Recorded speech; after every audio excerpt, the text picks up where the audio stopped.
का, बड़े बड़े वो जमा खर्च का सही हिसाब लगाता मेरे दाता के दरबार में, सब लोगों का खाता मेरे दाता के दरबार में, सब लोगों का खाता।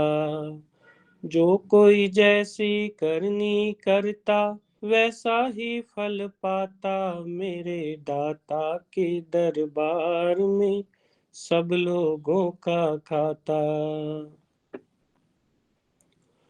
नहीं चले धन और रिश्वत, नहीं चले चालाकी, नहीं चले धन और रिश्वत, नहीं चले चालाकी, उसकी लेन देन की बंदे रीत बड़ी है बाकी, उसकी लेन देन की बंदे रीत बड़ी है बाकी। पुण्य का बेड़ा पार करे वो, पुण्य का बेड़ा पार करे वो, पाप की नाव डुबाता मेरे दाता के दरबार में, सब लोगों का खाता मेरे दाता के दरबार में, सब लोगों का खाता। बड़े बड़े कानून प्रभु के बड़ी बड़ी मर्यादा, बड़े बड़े कानून प्रभु के बड़ी बड़ी मर्यादा, किसी को कौड़ी कम नहीं देता, किसी को पाई ज्यादा, किसी को कौड़ी कम नहीं देता, किसी को पाई ज्यादा। इसीलिए तो इस दुनिया का, इसीलिए तो इस दुनिया का जगतपति कहलाता मेरे दाता के दरबार में, सब लोगों का खाता मेरे दाता के दरबार में, सब लोगों का खाता। अच्छी करनी करिए रे बंदे, काम न करियो काला, अच्छी करनी करिए रे बंदे, काम न करियो काला। लाख आंख से देख रहा है तुझे देखने वाला, लाख आंख से देख रहा है तुझे देखने वाला।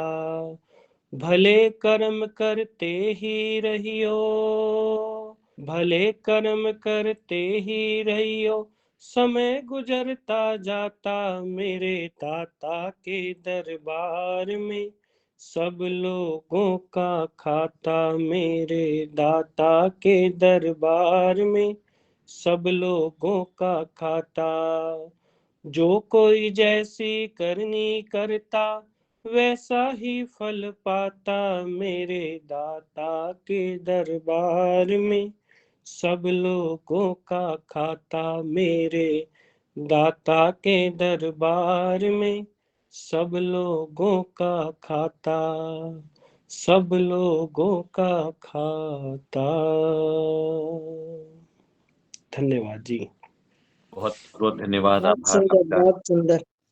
जगत पिता, सबसे बड़े न्यायाधीश, निर्णायक परमपिता परमेश्वर, हम सभी के कर्मों के फलदाता परमेश्वर, उनकी स्तुति करते हुए आपने हमें प्रेरणा दी कि हम श्रेष्ठ कर्म करें। योग जो कि मुख्य लक्ष्य है हमारे जीवन का, परमात्मा को पाना, और योग दर्शन उसका ज्ञान का सशक्त माध्यम है। निवेदन करूंगा मुनि अर्पिता जी से आज के योग दर्शन सत्र के आरंभ करने हेतु।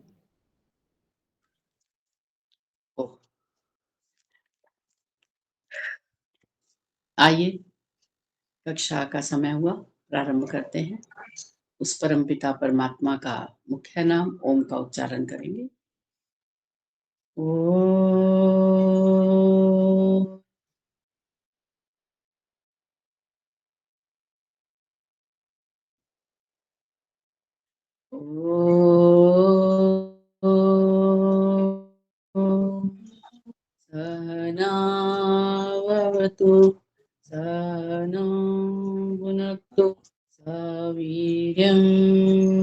करवावै तेजस्विनावधीतमस्तु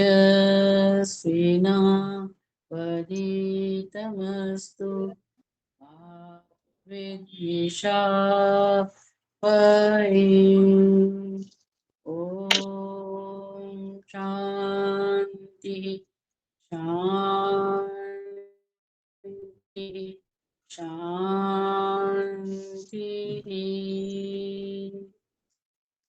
सभी को सादर नमस्ते जी। योग दर्शन की कक्षा में आपका स्वागत है। ये कक्षा हमारी सप्ताह में एक दिन बुधवार को लगती है और योग दर्शन पढ़ने का हमारा उद्देश्य है कि हम अपने जीवन में उपासना में कुछ गति कर सकें, ईश्वर को ठीक से जानकर आत्मा के संबंध में विचार करें और इस प्रकृति को भी जानें, और जो छोड़ने योग्य है उसका त्याग करें और जो ग्रहण करने योग्य है उसे ग्रहण करें। तो हमने अष्टांग योग के माध्यम से इस बात को समझा था कि कोई भी साधक बिना योगाभ्यास के अपनी उन्नति नहीं कर सकता। तो यम नियम आसन प्राणायाम प्रत्याहार, उसके बाद धारणा ध्यान समाधि, जो हमारे तीनों अंतरंग विषय हैं। हम धारणा पर चर्चा कर रहे थे कि चित्त को किसी देश विशेष में बांधना उसे धारणा कहते हैं। चित्त को किसी देश विशेष में अर्थात किसी स्थान पर, कंठ में, हृदय में, मूर्धा में या अन्य किसी स्थान पर चित्त को वहां स्थिर करना। तो हमने धारणा ध्यान और समाधि के विषय में कुछ जानकारी प्राप्त की थी। अब हमने पिछली बार पढ़ा था कि जब हम धारणा लगावें तो इन कुछ प्रयोगों को करने का प्रयास करें जिससे कि हमारा मन एक स्थान पर टिक सके। मन को, चित्त को टिकाना। तो चित्त को टिकाने के लिए हमें पहला एक प्रयोग बताया था कि मन को जड़ पदार्थ समझ करके नियंत्रण में लाना। यह एक उपाय है कि मन जो है वह गाड़ी की तरह जड़ पदार्थ है, वह अपने आप कुछ नहीं करता। तो सबसे पहला ये धारणा के विषय में ये प्रयोग क्यों कहा गया? क्योंकि साधकों की सबसे बड़ी समस्या ये होती है कि जब वो उपासना करने बैठते हैं तो बस एक ही बात की बार बार पुनरावृत्ति की जाती है कि हमारा मन नहीं लगता, मन नहीं टिकता, मन हमारा बाहर भागता है, मन बाहर के विषयों को अंदर ले आता है और हम उस पर विचार करते हैं। तो यहाँ पर महर्षि पतंजलि ने और स्वामी सरस्वती महाराज जी ने हमें बिल्कुल स्पष्टतः सीधा सीधा समझा दिया, मन कुछ नहीं करता। क्या मन तो आत्मा का एक साधन है। शारदा जी फोन बंद करें अपना। मन तो एक साधन है और साधन ऐसा है जो जड़ है। उसको तो जो आत्मा विचार देगा वो करेगा, उसके अपने बस में कुछ नहीं है। जैसे एक जड़ पदार्थ के बस में कुछ नहीं है कार्य करना, ऐसे ही मन कुछ नहीं कर सकता। तो हमें ये बताया गया कि सबसे पहला हमें ये विचार कर लेना है कि मन जड़ है। मन को तो आत्मा के द्वारा विचार दिया जाता है, तब मन कुछ ऐसा लगता है कि मन बाहर के विषयों को ले आया, मन कुछ और सोच रहा है, विचार कर रहा है। यद्यपि मन कुछ नहीं करता, सब करता धरता कौन है? चेतन पदार्थ। यदि मन कुछ करता तो जैसे हमारे घर में इतना इतना ये जड़ पदार्थ पड़े हुए हैं, ये भी कुछ कर लेते अपने आप। फ्रिज भी अपने आप बोल लेता है ना, कुछ नहीं कर सकता वो। लेकिन ये साधन है। जब तक इन जड़ पदार्थों के साथ ये चेतन आत्मा कार्य नहीं करेगा तब तक ये कुछ नहीं। फ्रिज अपने आप में पड़ा हुआ है, जड़ है वो। ये आत्मा उठेगा, फ्रिज खोलेगा, बर्फ निकालेगा, तब वो ठंडा पानी होगा। तो हम कहें कि ये फ्रिज ने क्या कर दिया? फ्रिज ने कुछ नहीं किया। तो साधक अपने मन में ये पक्का विचार कर लेवे कि मन स्वतः अपने आप में कुछ नहीं कर सकता। मन को तो आत्मा का आदेश मिलता है, सहारा मिलता है, जो आत्मा चाहता है वो मन कार्य करता है। अभी हमने पिछली कक्षा में बात की थी, तो क्या कहा था कि मन को शुद्ध करो। तो मन की शुद्धि से क्या तात्पर्य? आत्मा, है ना। मन कैसे शुद्ध होगा? जब आत्मा शुद्ध होगी। आत्मा कैसे शुद्ध होगी? ज्ञान के द्वारा। जो आत्मा का मूल स्वभाव तो शुद्ध ही है, लेकिन जन्म जन्मांतरों से इस प्रकृति के साथ जुड़ने के कारण वो वैसे शुद्ध है, लेकिन उसको वो शुद्ध थी या शुद्ध मतलब वो शुद्ध थी, उसको इस विषय में फिर से हमें विचार करना पड़ेगा आत्मा को कि मैं तो, मेरा मूल स्वभाव तो शुद्ध है। ये जो मलावरण मुझ पर आए हैं, इनको, इस अविद्या को हटाना है। तो अविद्या को हटाने के लिए यहाँ हमें धारणा के विषय में बताया कि सबसे पहले साधक व्यक्ति ये विचार करे कि मन जड़ है, मन अपने आप में कोई भी विचार नहीं उठा सकता। ठीक है। अब दूसरा विषय ये बताया था कि जब साधक अपने मन को अधिकार में करने का प्रयास करता है, तो लौकिक सुख व सुख के साधनों में रुचि होने के कारण अपने मन को अधिकार में नहीं कर पाता। पता होने के बावजूद भी अब हमें इस बात का ज्ञान प्राप्त हो गया कि मन जड़ है, तो क्या फिर मन कुछ नहीं विचार करेगा? या जो विचार होगा तो क्या हम इस बात को स्वीकार कर लेंगे कि मन तो जड़ है, मन में कोई विचार नहीं उठ रहा? मन, जब हम साधना में बैठते हैं तो हमारे जो दिनचर्या के विषय हैं, या हमारे भूतकाल के कुछ विषय, या भविष्य में कुछ योजनाएं, तो मन उसमें उधेड़-बुन करता रहता है कि मेरी भविष्य की ये योजना है, मुझे ये करना है, ये करना है, ये मैंने किया था लेकिन हुआ नहीं। कभी भूत के विषय में, कभी भविष्य के विषय में। तो यहाँ पर कह रहे हैं कि मन को अधिकार में लाने का प्रयास करना चाहिए। और वो अधिकार में क्यों नहीं प्रयास में आता, क्यों नहीं हमारा प्रयास कामयाब होता? क्योंकि जो लौकिक सुख व सुख के साधन है, उनमें हमें बड़ी रुचि है। सबसे बड़ी समस्या ये है, उनसे हमें विरक्ति नहीं है। हमें ऐसा लग रहा है कि हमें सांसारिक पदार्थों से जो सुख प्राप्त हो रहा है, ये बस सीधा सीधा सुख तो मिल रहा है हमें। धन आ गया तो भी सुख लग रहा है, धन से हमने जो जो पदार्थ खरीद ली उससे हमें सुख प्राप्त हो रहा है। तो हम ये नहीं विचार कर रहे कि, एक तो ये नहीं विचार कर रहे कि इस एक सुख के पीछे 4 दुख हैं, और दूसरा ये नहीं विचार कर रहे कि ये जो सुख हमें प्राप्त हो रहा है, ये बड़ा ही, इसकी आयु बड़ी कम है, ये भी समाप्त हो जाने वाला है। फिर तीसरा ये नहीं विचार कर रहे कि ये जो छोटे छोटे सुखों के पीछे हम लगे हुए हैं, इससे भी बड़ा एक सुख है, परम सुख। तो उस परम सुख को प्राप्त कैसे करें, ये हमें अब समझाया जा रहा है। तो पहले तो मन को जड़ समझना। दूसरा, जब मन सांसारिक सुखों के पीछे लग जावे, मन लग जावे अर्थात आत्मा की रुचियों की संसारी सुख दे रहा है, क्योंकि आत्मा तो सुख चाहता है। तो आत्मा को तो जहां से भी सुख प्राप्त होगा, चाहे वो लौकिक सुख है, चाहे कोई किसी के द्वारा दिया गया सुख है, वो सुख प्राप्त करेगा।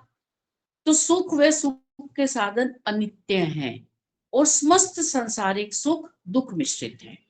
पहला तो वो अपने मन को जड़ समझे, और दूसरा ये विचार करे कि संसार के जितने भी सुख प्राप्त मैं कर लूं या किए थे या करना चाहता हूं, वो सभी सुख दुख मिश्रित हैं और अनित्य हैं।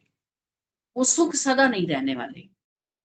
जब एक साधक ऐसा विचार करके धारणा लगाएगा, तो वह परमात्मा की शरण में बैठकर ऐसे धीरे धीरे अपनी अविद्या को दूर करेगा, अज्ञान को दूर करेगा। क्योंकि यही अज्ञान हमें ईश्वर के सानिध्य की प्राप्ति नहीं करने देता। हम ईश्वर के सुख को तो कुछ समझते नहीं, क्योंकि वो अभी सुख प्राप्त नहीं हुआ। अभी तक तो हमें संसार का ही सुख सबसे बड़ा सुख लग रहा है। बच्चों का सुख है, धन का सुख है, मान सम्मान का सुख है, ऐशनाएं पूरी हो रही है उनका सुख है। अभी तो मैं ये लग रहा है कि ये सबसे बड़ा सुख है, अब इससे बड़ा सुख और क्या होगा। लेकिन जब एक साधक ज्ञान के द्वारा अपने अज्ञान को, अपनी अविद्या को दूर करता है, शास्त्रों को पढ़ता है, गुरुजनों के पास बैठकर शंकाओं का समाधान करता है, जब उसे बात समझ आती है कि ये जो संसार से सुख मिल रहा है, ये सदा रहने वाला नहीं, और अपना अनुभव भी तो बताता है। हम अपने अनुभव से भी तो ये बात प्राप्त की, ये बात सिद्ध होती है कि जो हमें पीछे सुख मिला था, क्या अभी तक हमारे पास वो सुख बचा हुआ है? मान लो हम युवा थे, युवा अवस्था में तो हम किसी को कुछ नहीं समझते थे, सब कार्य स्वयं कर सकते थे, दूसरों के भी कर लेते थे, बड़ा सुख प्राप्त होता था। क्या अब वो युवा अवस्था बची हुई है? नहीं है। अब वो शरीर की शक्ति है? वो नहीं है। तो जो सुख हमें शरीर के युवा होने से प्राप्त हो रहा था वो कहाँ चला गया? शरीर तो भी विद्यमान है लेकिन वो सुख नहीं है। ऐसे ही हमें बहुत सारे जड़ वस्तुओं से हमें सुख प्राप्त हुआ, लेकिन वो सुख स्थायी नहीं है, वो अभी हमारे पास शेष नहीं बचा हुआ। जब हम ऐसा चिंतन करेंगे कि जब पिछला सुख हमारे पास नहीं बचा हुआ, तो फिर ये क्या गारंटी है कि जो आगे हमें सुख प्राप्त होने वाला है वो बच जाएगा? पीछे भी हमें जड़ वस्तुओं से सुख प्राप्त हुआ था, वो स्थायी नहीं था। आगे भी हमारी यही इच्छा है कि हमें ये जो सुख प्राप्त हो रहा है बस यही सुख पर्याप्त है, तो वो भी हमारा वैसा का वैसा नहीं बचेगा जैसे पिछला नहीं बचा। तो हमें दो धारणा विषयक प्रयोग करने के लिए बता दिए कि जब भी आप धारणा लगावें तो एक तो मन को जड़ है ऐसा अनुभव करें, है भी ऐसा, सत्य सत्य ज्ञान यही है। और दूसरा ये कि संसार के जितने भी पदार्थ हैं और उन पदार्थों से प्राप्त होने वाला सुख वो स्थायी नहीं है, वो अस्थायी है। तो ऐसा विचार करने से होगा क्या? ऐसा विचार करने से एक तो मन चेतन है, ये जो हमें भ्रांति है वो भ्रांति दूर होगी, वो अविद्या दूर होगी कि मन नहीं मानता, मन नहीं लगता, मन बाहर जाता है, ये बात हमारी अविद्याग्रस्त है और ये बात हमारी समाप्त होगी। और दूसरा, जब हम संसार के साधनों में सुख ले रहे होंगे तो फिर वो हम ठिठक कर रुक जाएंगे कि सुख तो दिख रहा है, सुख प्राप्त भी हो रहा है, लेकिन ये सुख सदा नहीं रहेगा, इसलिए रुक जाओ, एक सुख के पीछे चार दुख आएंगे। तो हमें उन्हीं सुखों में अपने आप को, अपने पूरे जीवन को नहीं लगा देना कि बस यही सुख पर्याप्त है, ऐसा नहीं। ऐसा जब एक साधक विचार करता है फिर वो उस ब्रह्मोपासना में, उस परमात्मा की उपासना में वो हृदय से जुड़ जाता है। अब इसका एक तीसरा प्रयोग और बताया है कि और साधक जब साधना करने बैठे तो और क्या विचार करें, मन में क्या धारणा करें। अब तीसरा विषय देखते हैं, धारणा विषय तृतीय प्रयोग। मन को धारणा में केंद्रित करने के लिए समय समय पर यह देखना चाहिए कि मन को अस्थिर करने वाले विचार कैसे और कहां से उत्पन्न होते हैं। ऐसा करने से परिज्ञात हो जाता है कि विचारों को उठाने वाला मैं आत्मा ही हूं और मुझसे अतिरिक्त अन्य कोई नहीं। अब मान लो अभी भी अविद्या शेष है, अभी भी क्या अविद्या तो है ही, अभी तो अविद्या समाप्त नहीं हुई, तो फिर भी हम यही विचार कर रहे हैं कि मेरे मन में जो विचार उठ रहे हैं, कौन से विचार उठ रहे हैं? सुख प्राप्ति के। और कौन से सुख के? लौकिक सुख के। तो मेरे मन में जो विचार उठ रहे हैं मुझे अस्थिर करने वाले, कि मैं स्थिर होकर उपासना नहीं कर पा रहा, तो मेरे मन में जो विचार उत्पन्न हो रहे हैं वो कहाँ से हो रहे हैं, कौन उत्पन्न कर रहा है? जब आपने अपने मन की तुलना एक जड़ वस्तु से कर ली, किसी से भी कर ली, कोई गाड़ी से कर ली, कोई किसी भी जड़ वस्तु से कर ली, और आपने उसकी तुलना करते हुए ये विचार किया कि ये भी जड़ वस्तु है और ऐसी जड़ वस्तु मेरा मन है, तो जब इस जड़ वस्तु में कोई विचार नहीं उठ सकता तो मेरे मन में कैसे उठ सकता है? तुलना करेंगे आप, उसको विचार करेंगे बात को समझने के लिए, कोई भी किसी भी उदाहरण से मन के साथ उस बात को आप जोड़ेंगे। जब आप जोड़ेंगे तब आपको ज्ञान प्राप्त होगा, बात समझ आएगी कि बात तो बिल्कुल ठीक है, अभी तक तुमने विचार ही नहीं किया, अभी तक तो मन को ही सब कुछ समझते थे। अब हमें बात समझ आ रही है कि मन में जो विचार उठते हैं वो मन में नहीं उठते, वो विचार उठाने वाला तो कोई और है, कोई हेड ऑफिस से विचार आते हैं। मन बेचारा क्या करे, हेड ऑफिस से विचार आते हैं, आदेश आते हैं कि ये कार्य करो, फिर मन ये काम करता है, संकल्प विकल्प, ये कार्य करे ना करे। वो शिष्योपन में पड़ जाता है कि ये कार्य करने योग्य है या नहीं करने योग्य है, बस वो असमंजस की स्थिति में होता है। फिर इस स्थिति को वो बुद्धि को दे देता है कि मेरे मन में दो बातें आई हैं, मुझे ये आदेश दिया गया, मेरे में ये 2 विचार उत्पन्न हुए, अब इन विचारों को देखो क्या करना है। तो बुद्धि फिर निर्णय लेती है कि हाँ ठीक है, 2 विचार आए, अब ये वाला विचार गलत है, ये वाला विचार ठीक है। अब ये जो बुद्धि निर्णय ले रही है या मन उस तक अपनी बात को भेज रहा है, क्या कोई जड़ वस्तु संदेश दे सकता है? कोई जड़ वस्तु संदेश दे सकता है क्या? नहीं दे सकता। हमने मान लो हमने कोई भी वस्तु है, हमने कोई मान लो लाठी है, हम लाठी से चल रहे हैं, तो लाठी को ये आदेश दे कि जाओ गाड़ी को जाकर को कि अपने आप को तैयार करे, मार्केट जाना है। वो लाठी धीरे धीरे चलते चलते गाड़ी के पास जाए और कहे हाँ भाई गाड़ी तैयार हो सकता है ऐसा? नहीं ना। तो ये मन बुद्धि ये सब कुछ आत्मा को साधन दिए गए हैं, जैसे हमें गाड़ी साधन दी गई है। चलाने वाला जैसे हम, गाड़ी के लिए हम आत्माएं चेतन है, ये शरीर के साथ जो आत्मा है वो चेतन है, वो गाड़ी को चला रहा है। ऐसे ही हमारे भीतर जो चेतन आत्मा है वो मन और बुद्धि को चला रहा है, चला वही रहा है। ये स्वयं अपने आप नहीं चल रहे। क्यों?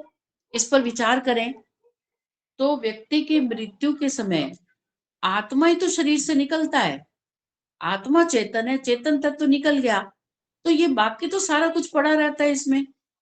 बुद्धि हो, मन हो, अहंकार हो, मैं तत्व जो कुछ भी है वो तो सब पड़ा रहता है। तो फिर वो कार्य क्यों नहीं करता? इसका मतलब वो कार्य कभी भी नहीं करता था। हमें ऐसा अविद्या के कारण ऐसा लगा कि वही कार्य करता था। अब वो आत्मा निकल गया तो अब वो कार्य नहीं कर रहा। तो इससे हम बात को समझें कि कार्य करने वाला चेतन है, कार्य करने वाला जड़ नहीं है।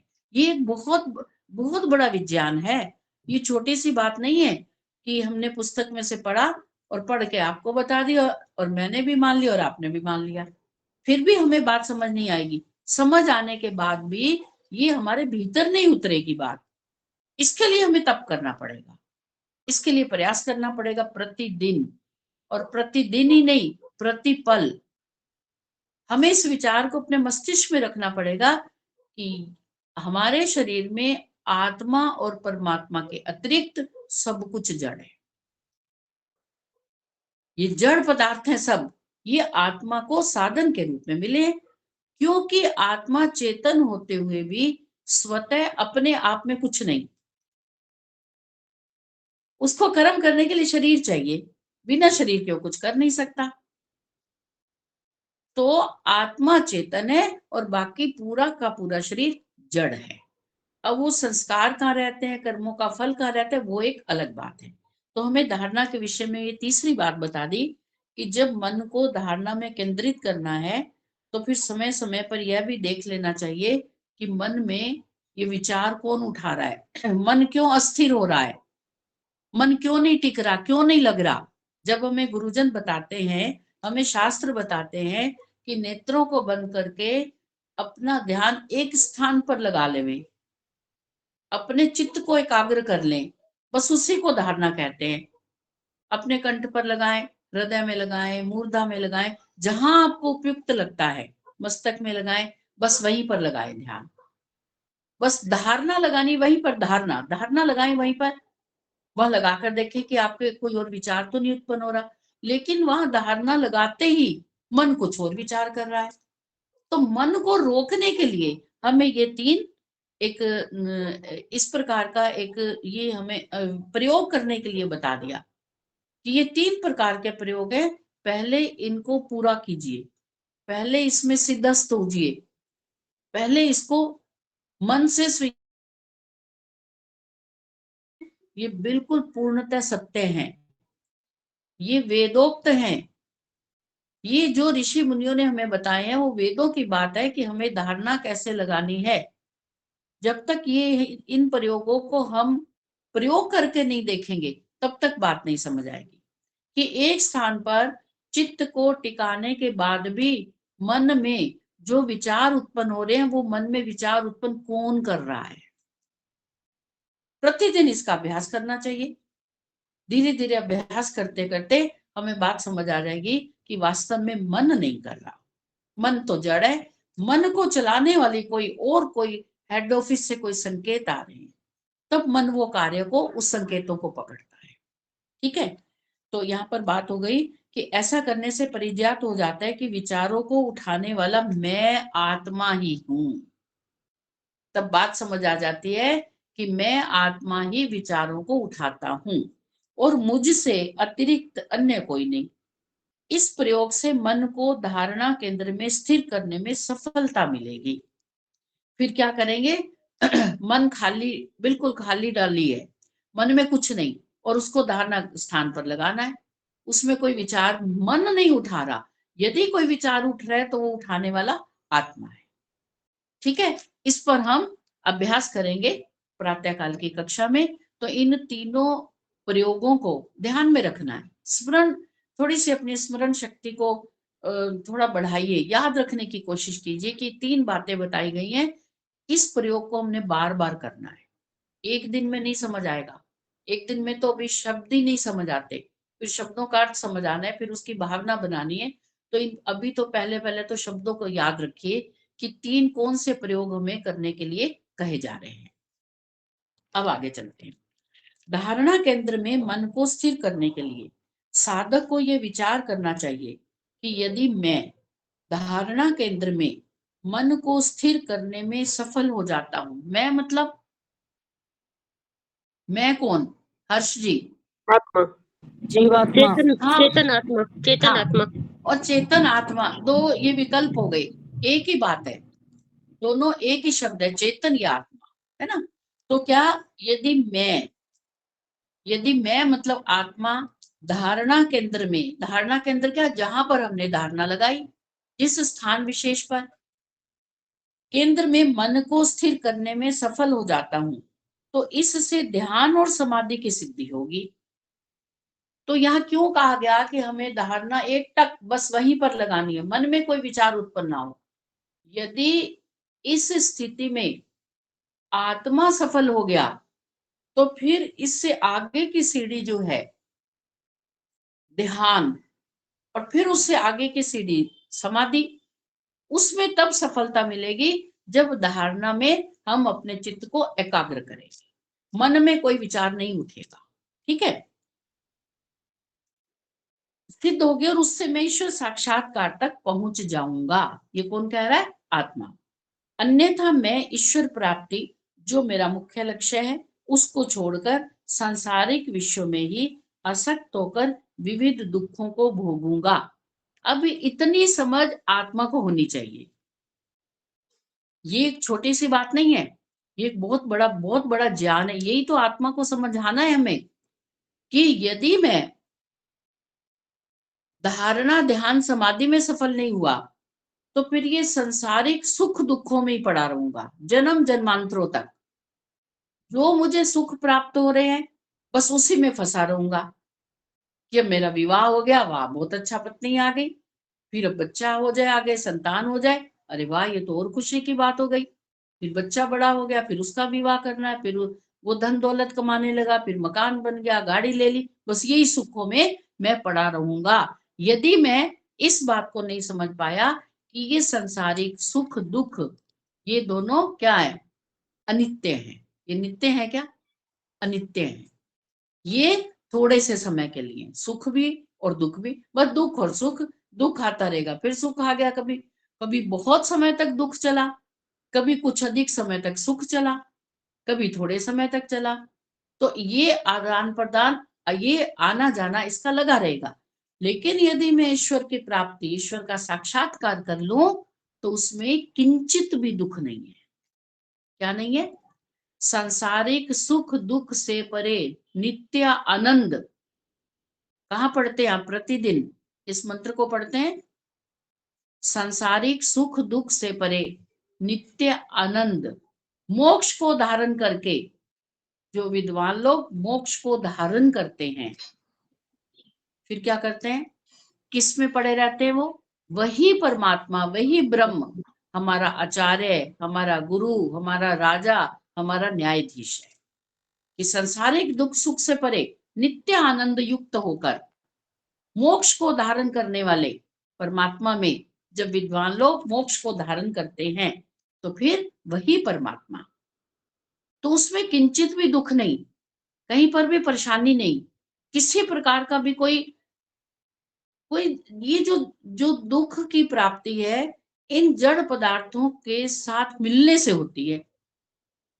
तो आत्मा भी चेतन, परमात्मा भी चेतन, और परमात्मा सुख स्वरूप जो नित्य सुख का दाता है, आत्मा में वो सुख नहीं है, तो आत्मा उस सुख की प्राप्ति के लिए मोक्ष चाहता है।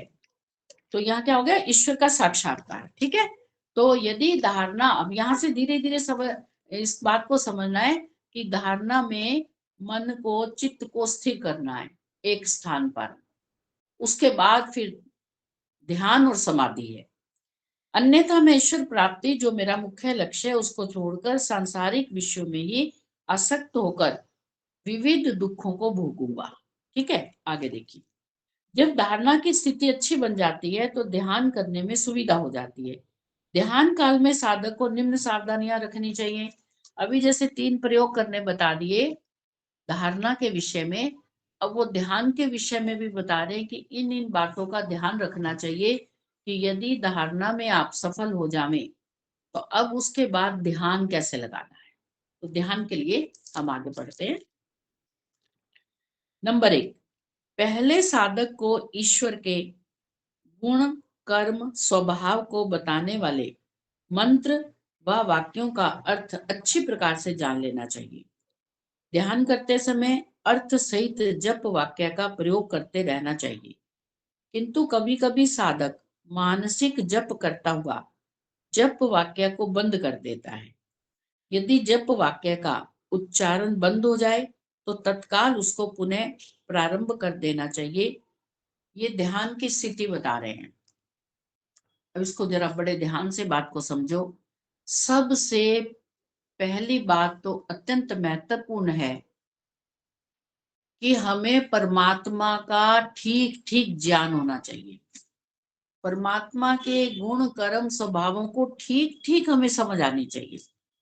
यदि परमात्मा ही नहीं समझ आ रहा, परमात्मा के गुणों में विश्वास नहीं, थोड़े से दुख आने पर हम परमात्मा को अपशब्द कहने लग जाते हैं, तो ध्यान किसका करना चाहते हो? परमात्मा का। तो कैसे फिर परमात्मा का हम ध्यान क्यों करेंगे जब हमें ऐसा लग रहा है कि परमात्मा में दुख दे रहा है, यानी कि परमात्मा न्याय कर रहा है, परमात्मा पक्षपाती है? तो ऐसे ध्यान नहीं लगेगा। ध्यान के लिए पहले परमात्मा के गुण, कर्म, स्वभाव को अच्छे प्रकार से जानना, भली भांति जानना, बार बार प्रयोग करके जानना, बार बार अपने पर घटाकर जानना, संसार पर घटाकर जानना, अपने दुख सुख पर घटाकर जानना, कर्म फल व्यवस्था को जानना। जब अच्छे प्रकार से परमात्मा का परिचय आपको प्राप्त हो जाएगा, फिर अगली स्थिति बनेगी, तब ध्यान लगेगा। नहीं तो अच्छा ध्यान क्यों नहीं लगता? अक्सर ध्यान में लोग सो जाते हैं, गर्दन लटक जाती है, नीचे झूल जाते। क्यों? रुचि नहीं है। रुचि क्यों नहीं है? क्योंकि हम ईश्वर को ठीक से जानते नहीं, बस थोड़ा सा जानते हैं, और बाकी हम इसको, ईश्वर को ठीक ठीक से जानते नहीं है, इसलिए हम सोचते हैं बस इतना ही पर्याप्त है, जो करने हैं बस इतना ही ठीक है। जब हम ये, तब हमारी स्थिति बनेगी जब हम सांसारिक सुख से बड़े उस मोक्ष सुख को जानेंगे।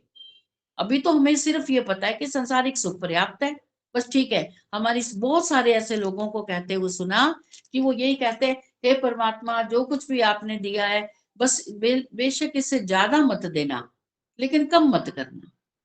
तो कहने का तात्पर्य क्या हुआ कि हमें तो जो कुछ संसार से मिल रहा है उसी में हम खुश है, तुम परमात्मा की तरफ क्यों बढ़ेंगे? हमें इसी में आनंद आ रहा है, इसी में हम गोल गोल घूम रहे हैं कोल्लू के बैल की तरह। तो जब तक, तभी उन्होंने कहा कि धारणा तब लगेगी जब तक आप सांसारिक सुखों में दुख नहीं देखेंगे। जब आपको उसमें दुख दिखाई देगा तब आप बड़े दुख, बड़े सुख की तरफ चलेंगे। जब आपको ये अनुभव होगा, आप ठीक प्रकार से प्रमाणों से आप इस बात को समझ जाएंगे कि संसार से जो कुछ भी हमें सुख प्राप्त हो रहा है वो सदा के लिए नहीं है, वो स्थायी नहीं है। तो फिर मन में भाव उठेगा, क्या कोई ऐसा सुख है जो स्थायी है लंबे काल के लिए? तो फिर समझ आएगी हाँ, ऐसा सुख है जो ईश्वर के साक्षात्कार से प्राप्त होता है। फिर उसमें रुचि उत्पन्न होगी, फिर उसमें लाभ दिखेगा। फिर हम अनेकों कार्यों को छोड़कर केवल केवल केवल उस ईश्वर परम पिता परमात्मा के गुण कर्म स्वभाव को जानेंगे। हमें उससे लाभ मिलने वाला है, उससे सुख मिलने वाला है, हमारा स्वार्थ जुड़ गया कि हमें ऐसा सुख चाहिए जो लंबे काल तक। इतनी मेहनत परिश्रम करने के बाद भी संसार में किसी पदार्थ से भी हमें ऐसा सुख नहीं मिल रहा जो लंबे काल तक चले। क्षण भंगुर है, समाप्त हो जाता है। होता तो है सुख, समाप्त हो जाता है। तो जब हमें ऐसा लगेगा कि नहीं, एक सुख का स्रोत है परमात्मा, ऐसे सुख का स्रोत है जो लंबे काल तक हमें सुख देगा, और वो स्रोत केवल परमात्मा है। संसार में और कोई पदार्थ नहीं, कोई जीवात्मा अन्य जीवात्मा को ऐसा सुख नहीं दे सकता। भले ही दोनों चेतन है, परमात्मा भी चेतन है, लेकिन आत्माएं चेतन होते हुए भी सुख स्वरूप नहीं है, और परमात्मा सुख स्वरूप है। तो जब हम ऐसा बड़ी सूक्ष्मता से चिंतन करेंगे, परमात्मा के गुणों को देखेंगे, वो क्या क्या कर्म करता है उसको देखेंगे, उसका स्वभाव कैसा उसको देखेंगे, और अपने पर घटाएंगे, प्रमाणों से सिद्ध करेंगे, तब हमारी रुचि बनेगी परमात्मा में। अभी रुचि नहीं है, अभी तो ऊपर ऊपर से सब काम हो रहे हैं। अभी तो सिर्फ ऊपर ऊपर से हो रहे हैं कि चलो कोई कह रहा है पढ़ लो, अच्छा जी पढ़ लेते हैं, कह रहे जी ध्यान करो, तो ध्यान कर लेते हैं। मन से नहीं है। मन मतलब जब तक आत्मा ये नहीं चाहेगा कि मुझे इन समस्त प्रकार के दुखों से छूटना है, मुझे बार बार जन्म नहीं लेना, बार बार जन्म लेना ही दुखों का कारण है, मुझे जन्म नहीं लेना, अब ये जन्म लेना बंद करो, तब उसे बात समझ आएगी कि यदि जन्म लेना बंद करना है तो मुझे ईश्वर की शरण में जाना पड़ेगा, ईश्वर का साक्षात्कार करना पड़ेगा, तप करना पड़ेगा, अष्टांग योग का पालन करना चाहिए। अब अपनी अविद्याओं को, अपने दोषों को दूर करके गुणों को धारण करें और परमात्मा के बताए हुए मार्ग पर चलें। आगे देखिए। तो अब ये पहला समझ आ गया कि जब तक हम ईश्वर के गुण कर्म स्वभाव को नहीं समझेंगे तब तक हमारा ध्यान नहीं लगेगा। फिर उसके बाद बताया कि ध्यान करते समय अर्थ सहित, अच्छा जप के बारे में बताया। तो जप हमें शास्त्र बताते हैं 3 प्रकार का है। एक तो मन ही मन जप करते हैं, मानसिक जप हो गया। एक बोल बोल कर जप करते हैं, ओम ओम ओम जोर से बोलकर, वो वाचनिक हो गया। और एक उपांशु जप होता है। उपांशु जप से क्या तात्पर्य, कि होठ तो हिलते हैं, आवाज नहीं आती, होठ तो हिलते रहेंगे लेकिन बस इतना सही कि हमें समझ आए हम क्या बोल रहे हैं, मानसिक नहीं, होठों से बोल रहे हैं। तो इन तीनों जप में से कोई भी जप करें। तो यहां पर कहा कि जब साधक मानसिक जप करता है, जप वाक्य को बंद कर देता है, यदि जप वाक्य का उच्चारण बंद हो जाए तो तत्काल उसको पुनः प्रारंभ कर देना चाहिए। अन्यथा क्या होगा, क्या होगा यदि जप वाक्य को नींद आ जाएगी, नींद आ जाएगी, या क्या होगा, विचार आते रहेंगे। मन हाँ, ये आत्मा कुछ उसको भेजता रहेगा, मन को कुछ ना कुछ कार्य में लगा लेगा, क्योंकि वो कार्य तो कर नहीं रहा जो हमें करना है, आत्मा वो तो कर नहीं रहा, तो फिर आत्मा कुछ और भेज देगा। अच्छा भी कल क्या बनाना है, विचार कर लो, सब्जी क्या बनानी है, क्या क्या पड़ी हुई है। फिर फ्रिज में चला गया मन, फिर देख के आया कि ये पड़ा है, वो टमाटर नहीं है।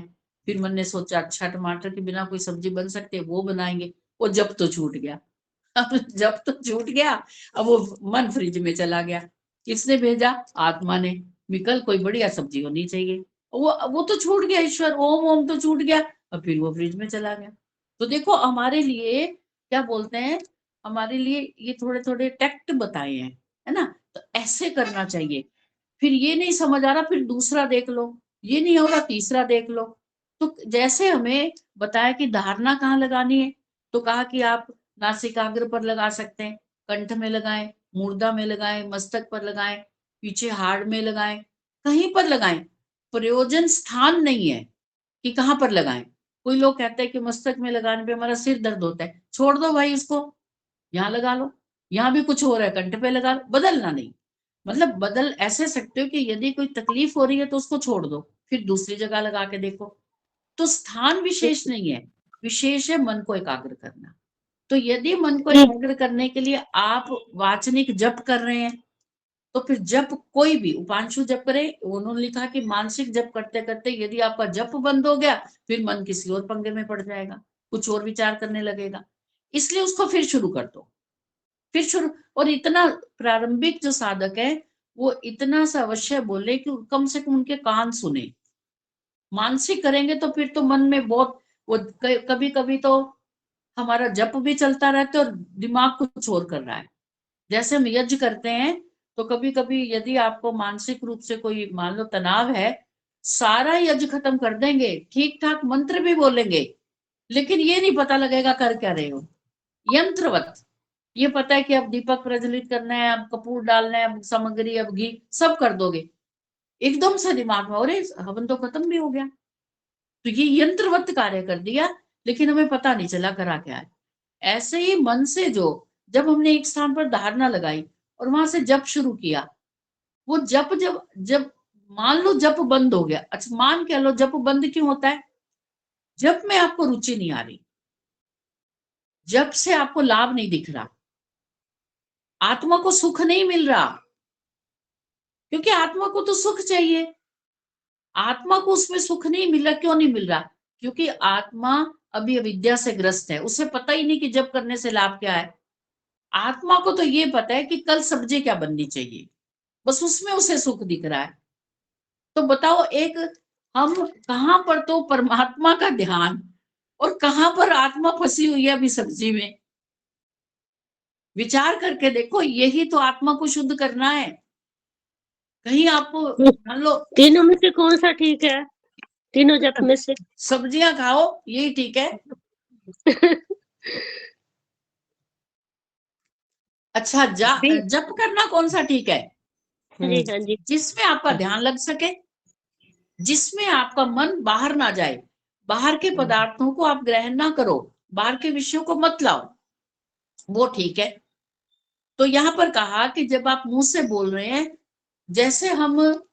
जैसे मान लो कोई शेर शिकार करता है, वो शेर शिकार करते हुए उसकी सारे की सारी इंद्रियां एक स्थान पर इकट्ठी हो जाती हैं कि मुझे उसका शिकार करना है, मुझे भैंसे को मारना है।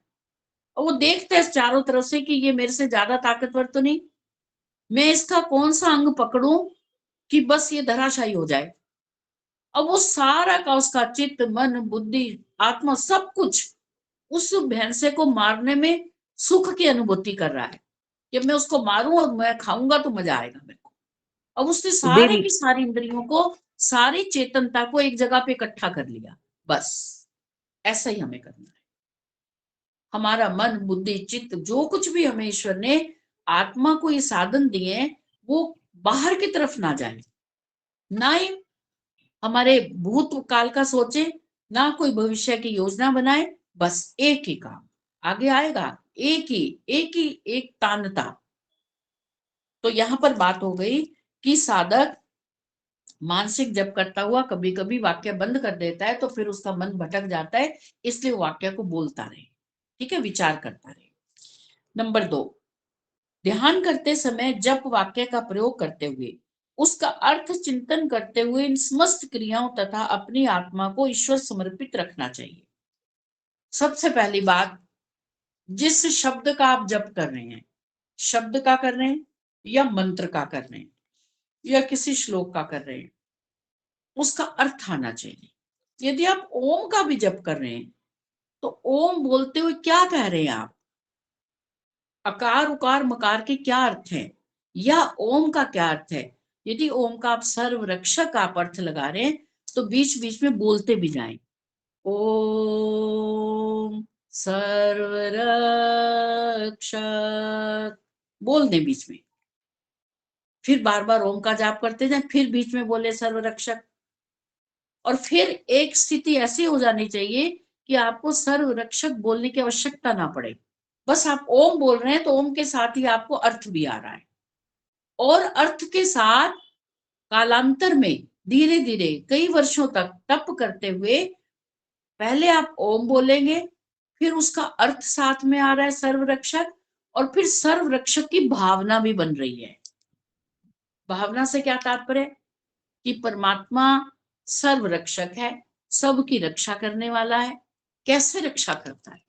तो ये हमने बहुत बार अपनी कक्षा में बहुत लंबे लंबे काल तक के लिए हमने वार्तालाप किया इस पर कि ईश्वर सर्वरक्षक है तो कैसे है।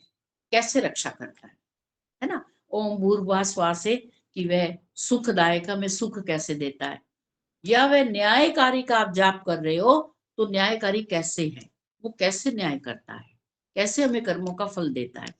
तो पहले शब्द, फिर अर्थ, और फिर है उसकी भावना। जब ये तीनों कार्य हम एक साथ करेंगे तब फिर हमारा मन बाहर नहीं जाएगा, अर्थात फिर हमारी आत्मा भटकेगी नहीं। और आत्मा ये तीनों कार्य तब एक साथ करेगा जब वह ठीक प्रकार से परमात्मा को जान लेगा। यदि वो परमात्मा को ठीक से नहीं जानता तब भी उसे रुचि नहीं आएगी, तब भी आत्मा को बोरियत लगेगी कि ये क्या ओम ओम ओम ओम करे जा रहे हैं, इसमें तो कोई आनंद नहीं मिल रहा। ठीक है, तो जब तक आत्मा ठीक प्रकार से परमात्मा को नहीं समझेगा, उसके गुण कर्म स्वभाव को नहीं जानेगा, तब तक उसे उसमें ना रुचि होगी, ना आनंद आएगा, ना उसमें लाभ दिखेगा, ना उसे ज्ञान है कि परमात्मा है क्या। इसीलिए यहाँ पर सबसे पहली पंक्ति में कहा कि जब तक परमात्मा के गुण कर्म स्वभाव को आप अच्छी प्रकार से ना जान ले तब तक आपका ध्यान नहीं लग सकता। कैसे लगेगा ध्यान, किसका ध्यान लगना है? हमारा ध्यान लगाना तो हमने परमात्मा में है, लेकिन ध्यान हमारा वहां लग रहा है जहां हमें लाभ दिख रहा है। यदि हमें खाने में किसी चीज का स्वाद आ रहा है तो हमारा ध्यान तो वहां लग रहा है। यदि किसी विवाह पे जाना है तो हमारा ध्यान है कि हम कैसे जाएंगे, तो हमारा ध्यान ब्रह्म से छूटकर संसार में चला गया। तो इसलिए धारणा लगाते हुए पहले विचार कर ले कि धारणा के लिए हमें जो जो हमें प्रयोग बताए गए हैं उन प्रयोगों को हम करें, पहले अपने जीवन में उतारें धारणा को। फिर ध्यान करने से पहले हम परमात्मा को ठीक प्रकार से जाने, परमात्मा के प्रति हमारी श्रद्धा होनी चाहिए, हमारी जिज्ञासा होनी चाहिए, हमारा समर्पण होना चाहिए। और परमात्मा ही सुख देने वाला है, वह आनंद स्वरूप है। परमात्मा के समान कोई दूसरा तीसरा पांचवा आठवां दसवां कोई ईश्वर नहीं, मात्र वो एक ही है। यदि हमें सुख की प्राप्ति चाहिए, सुख की चाहना है, तो उस ईश्वर की शरण में जाकर उसके समीपता का आनंद हमें प्रार्थना करनी चाहिए, हमें उसके गुण कर्म स्वभाव को जानना चाहिए, हमें उसका जप करना चाहिए, और अब उसके गुण कर्म स्वभाव से अपने गुण कर्म स्वभाव को सुधारना। हाँ, ये हमारा मुख्य उद्देश्य है। तो परमात्मा का साक्षात्कार करना, मोक्ष की प्राप्ति करना सुनने में बहुत अच्छा लगता है। मार्ग पता होने पर भी चलना कठिन है। मार्ग तो पता है हमें, शाब्दिक रूप से तो पता है, चलना कठिन है। लेकिन हमने बहुत सारे ऐसे कार्य किए जो हम नहीं कर सकते थे, बहुत कठिन कठिन असंभव लगने वाले हमने कार्य किए।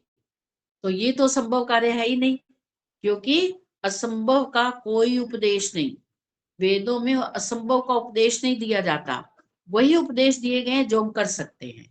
तो हम भी कर सकते हैं, हम प्रयास करेंगे तो 2 4 5 10 15 जन्म में जब भी हमें कुछ प्राप्ति होगी कोई बात नहीं, इस मार्ग पर हम डटे रहें, चलते रहें, ज्ञान प्राप्त करते रहें, और अपनी अशुद्धियों को, अज्ञानता को, अविद्या को, दुर्गुणों को दूर करें, और परमात्मा से प्रार्थना करें और स्वयं परिश्रम करें।